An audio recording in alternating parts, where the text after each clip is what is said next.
इसापूर धरण ते शेंबाळपिंपरी मुख्यमंत्री निधीतून मंजूर झालेल्या रस्त्याचे प्रत्यक्ष काम सुरू होण्यासाठी वंचित बहुजन आघाडी व गावकऱ्यांना उपोषण व आंदोलन करावे लागले, तेव्हा सदर डांबरी रोड बनविण्यात आला. सदर काम दर्जाहीन असल्याच्या तक्रारी गावकऱ्यांनी तोडी व लेखी केल्या. तो रस्ता फक्त 2 महिन्यात खराब झाला. नंतर ठेकेदाराने काही महिन्यांतर पुन्हा पेचेस मारून काम थकविले, पण साईडपट्ट्या भरल्या नाही व संबंधित रस्त्यावरील नाल्यावरील मंजूर पूल सुद्धा अद्याप बनविले नाहीत. प्रशासन व कंत्राटदाराचे हित संबंध असल्याचे गावकरी बोलत आहेत. ते ठेकेदार आणि शासनाच्या माणसाने रोडचं काम कसं झालं त्याच्यासाठी हे माप काढलेलं आहे. आणि तुम्ही आजूबाजूला पाहू शकता की साईड पट्ट्यासाठी मुरुमाचे ढीग जागच्या जागी तसेच पडलेले आहेत. मुरुम तसाच पडलेला आहे. साईड पट्टी कुठेही भरलेली नाही आहे. रोड व्यवस्थित झालेला नाही आहे. तरीही शासन आणि ठेकेदार हे संगनमत करून बिले काढण्याच्या मागे आहेत.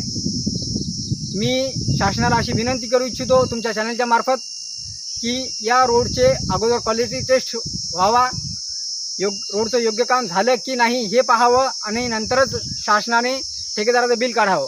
कारण की इथून तिथून कुठेही साईडपट्टी भरलेली नाही आहे. रोडवर जागोजागी खाच खळगे तसे ठेवलेले आहेत. तात्पुरते पॅचेस मारून ते काम चालवलेलं आहे. आज त्या संबंधित ठेकेदाराने हे माप काढलेलं आहे आणि त्यांच्यासोबत शासनाचा कोणताही व्यक्ती नव्हता. आता काय रिपोर्ट करतील, काय तपशील देतील, कसं रिपोर्ट बनवतील याच्याविषयी काहीही माहिती नाही आहे. हे सर्व ठेकेदाराचे आणि संबंधित विभागाचे लागेसंबंध आहेत. त्याच्यामुळे असे कामं होत आहेत. समोर पाहू शकता तुम्ही पूर्ण मुरुमाचे ढीग तसेच पडलेले आहेत. आणि विशेष करून समोर जो पूल आहे या पुलाचं काम जवळपास 2 वर्षापासून तसं रखडलेलं आहे. पावसामध्ये आमच्या माननीय आमदाराच्या आमदार पत्नी श्रीमती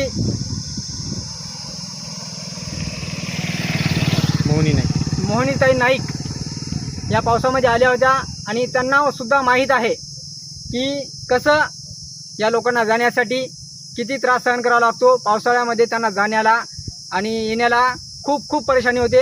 त्या स्वतः या ओढ्याच्या अलीकडच्या तीरावर थांबून पलीकडे त्यांनी हात दाखवला होता. त्यांच्याकडे सत्ता असून ते इसापूरपर्यंत पोहोचू शकत नाहीत, तर आमच्यासारखे गोरगरीब जनता आणि इसापूरवासी कसे पोहोचतील हा एक महत्त्वाचा मुद्दा आहे. मी तुमच्या चॅनलच्यातर्फे शासनाला विनंती करू इच्छितो की आमच्या सदरील पुलाचं काम लवकरात लवकर करावं आणि ठेकेदाराचं बिल काढण्या अगोदर रोडचं काम कसं झालं याची पूर्ण शहानिशा करून संबंधित ठेकेदाराची बिले काढण्यात यावी.